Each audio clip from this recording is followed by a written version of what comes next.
सियाराम। आशा करती हूँ आप सभी स्वस्थ और सुरक्षित हैं।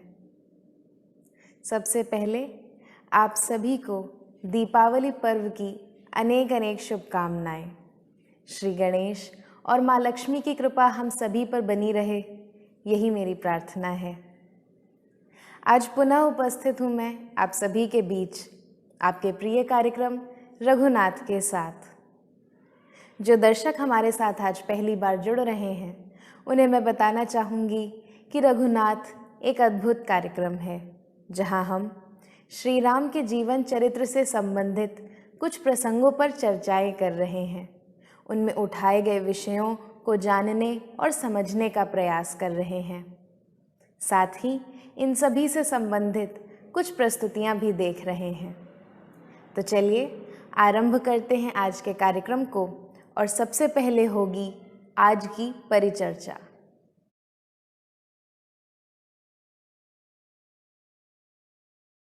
सनातन संस्कृति के साहित्य की ये विशेषता है कि इनमें ऐसे पात्रों का वर्णन तो होता ही है जो हमें ये सिखाते हैं कि मनुष्य को कैसे व्यवहार करना चाहिए, किन परिस्थितियों में क्या निर्णय लेना चाहिए। पर साथ ही ऐसे पात्रों का भी वर्णन होता है जो हमें ये सिखाते हैं कि हमें अपने जीवन में क्या कुछ नहीं करना चाहिए। और ऐसे ही एक पात्र की चर्चा मैं आज करने जा रही हूँ। आप सभी समझ ही गए होंगे, मैं बात कर रही हूँ लंकापति रावण की। जी, वाल्मीकि रामायण के अनुसार ये महादेव के सबसे बड़े भक्त हैं। शिव तांडव स्तोत्र की रचना भी इन्होंने की। बहुत विद्वान कहे जाते हैं रावण। उन्हें अनेक कलाओं का ज्ञान है, फिर चाहे वो नृत्य हो, संगीत हो, शिल्प कला हो या वास्तुकला, सभी में पंडित। साथ ही वेदों के ज्ञाता भी हैं रावण। पर इतना ज्ञानी होने के बाद भी क्यों हम उन्हें सकारात्मक पात्रों की कतार में नहीं रखते हैं? कुछ तो ऐसा होगा इनके व्यक्तित्व में जो या जिससे हम सभी को बचने की जरूरत है। बिल्कुल, रावण यूं ही लंकापति नहीं बन गए थे।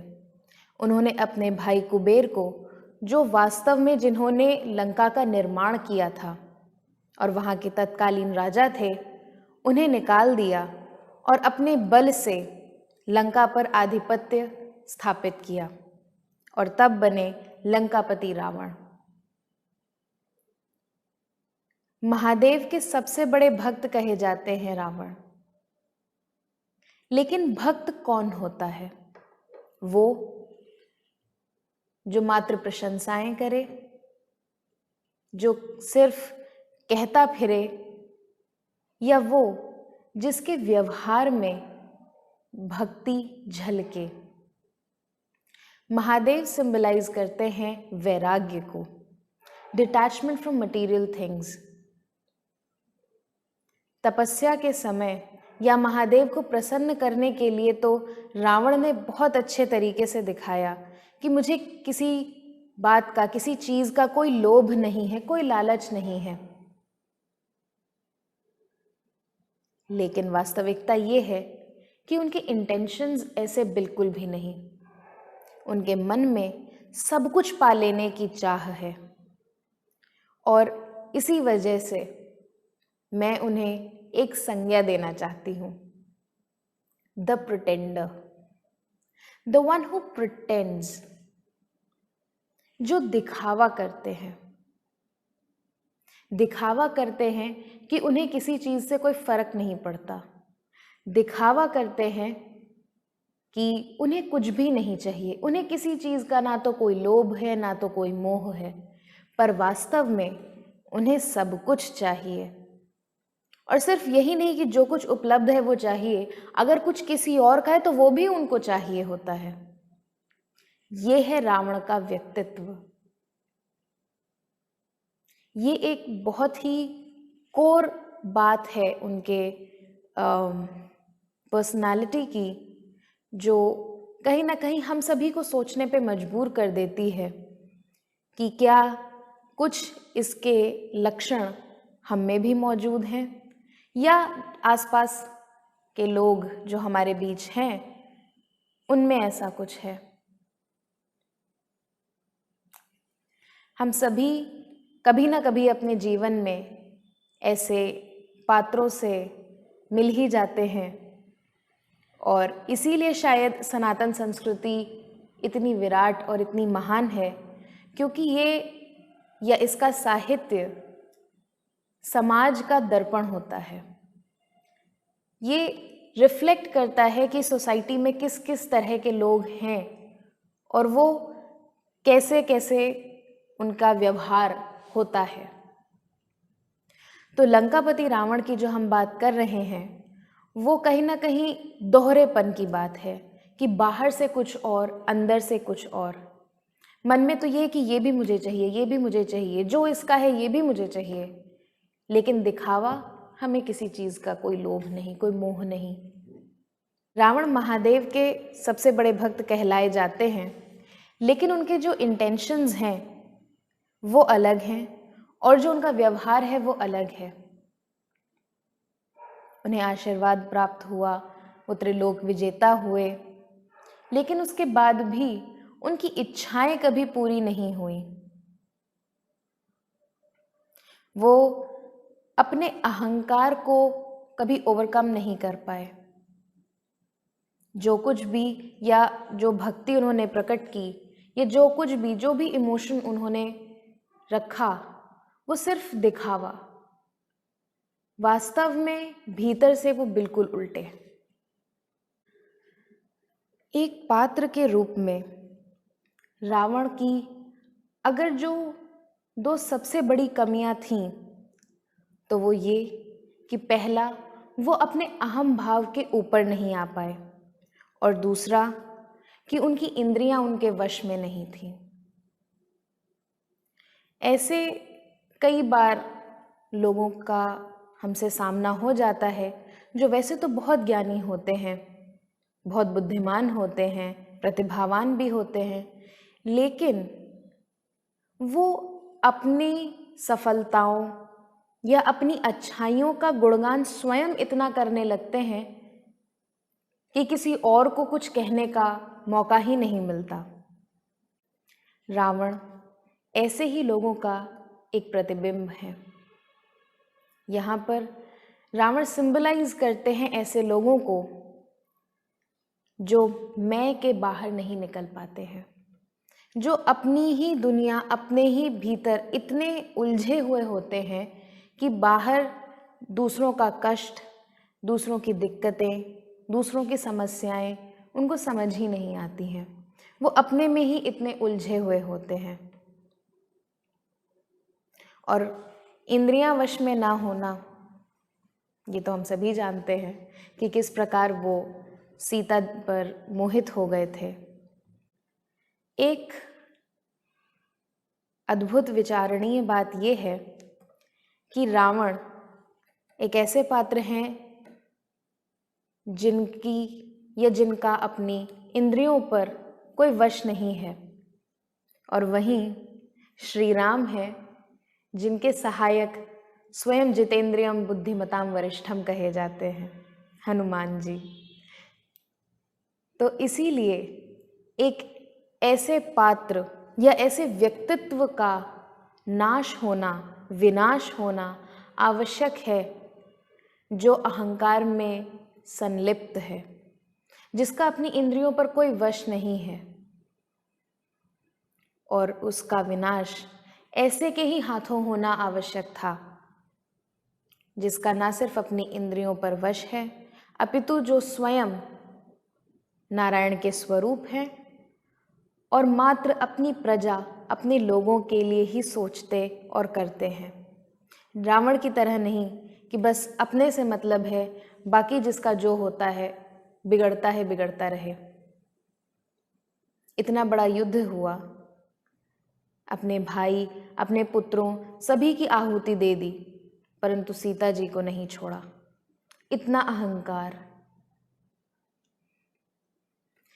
ऐसे पात्र जिन्हें यूजुअली एंटागनिस्ट कहा जाता है या जो नेगेटिव कैरेक्टर्स होते हैं नैरेटिव्स में, उनके या उनकी आलोचना करने से पहले मेरे विचार से हमें ऐसे पात्रों को सीखने का एक अद्भुत माध्यम समझना चाहिए।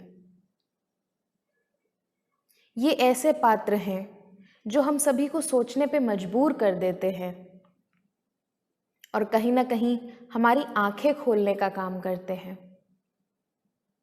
कि कहीं इनके जैसे कुछ लक्षण हमारे भीतर तो नहीं आ रहे या हमारे आसपास तो नहीं है, क्योंकि यदि कुछ ऐसा हो रहा है या कुछ दिख रहा है तो कहीं ना कहीं वो हमारे पतन का कारण अवश्य बनेगा। यूं तो रामकथा में कई ऐसे पात्र हैं, परंतु आज हमने दशानन रावण पर चर्चा की। अगर आपके पास इससे संबंधित कोई जानकारी हो तो मुझे ज़रूर बताइएगा। और अब समय हो चला है हमारे अगले सेगमेंट आज के प्रसंग का।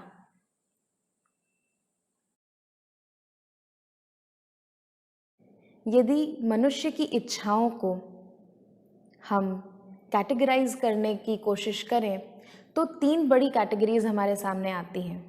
एक व्यक्ति, दूसरा वस्तु और तीसरा स्थान।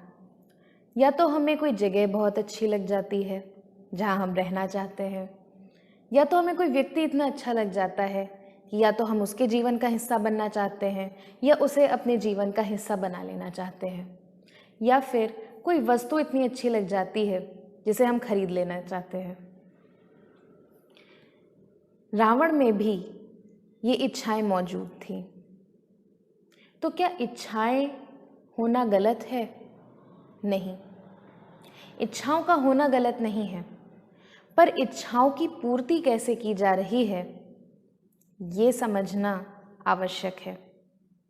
क्योंकि अगर सही तरीके से की जा रही है तो उन इच्छाओं का होना कोई गलत नहीं है, लेकिन अगर उन इच्छाओं की पूर्ति के लिए आप किसी के साथ अन्याय कर रहे हैं, किसी के साथ दुर्व्यवहार कर रहे हैं, तो अवश्य ही आपको उसका फल मिलेगा और ये सारे कर्म जो आप कर रहे हैं ये आपके पतन का कारण अवश्य बनेंगे।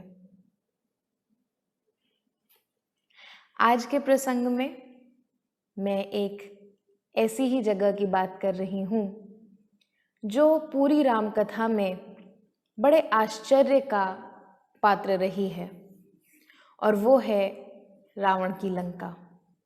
जी, जब पहली बार समुद्र लांघकर हनुमान जी पहुँचते हैं लंका के द्वार पर, जहाँ लंकिनी द्वार पर उसकी सुरक्षा कर रही है, तो वो अपना बहुत छोटा स्वरूप लेकर के लंका में प्रवेश करते हैं सीता जी को ढूंढने के लिए। और तब पूरी लंका नगरी में घूमते घूमते घूमते वो क्या कुछ देखते हैं, क्या अनुभव करते हैं, उसे तुलसीदास जी ने बड़ी सुंदरता से वर्णित किया है।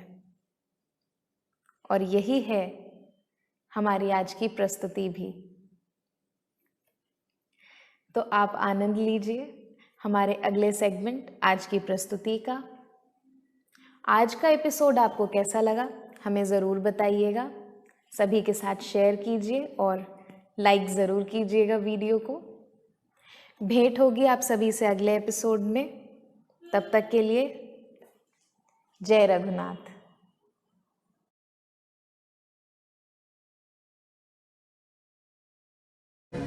सुग्रीव वानर राज बन जाते हैं और सभी बैठकर ये योजना बनाने लगते हैं कि आखिर लंका में सीता जी को ढूंढा कहाँ जाएगा, कि रावण ने उन्हें कहाँ छिपा के रखा है।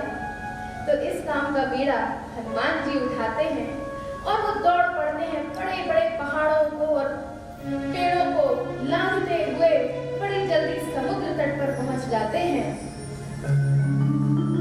अपना आकार बढ़ा करके समुद्र लांघ जाते हैं पवन पुत्र और पहुंच जाते हैं लंका नगरी। कनक कोट विचित्र मणिकृत सुंदराय करांगन चहुवट भट सुभट वीति प्राण पुर बहु विधि बना गजवानि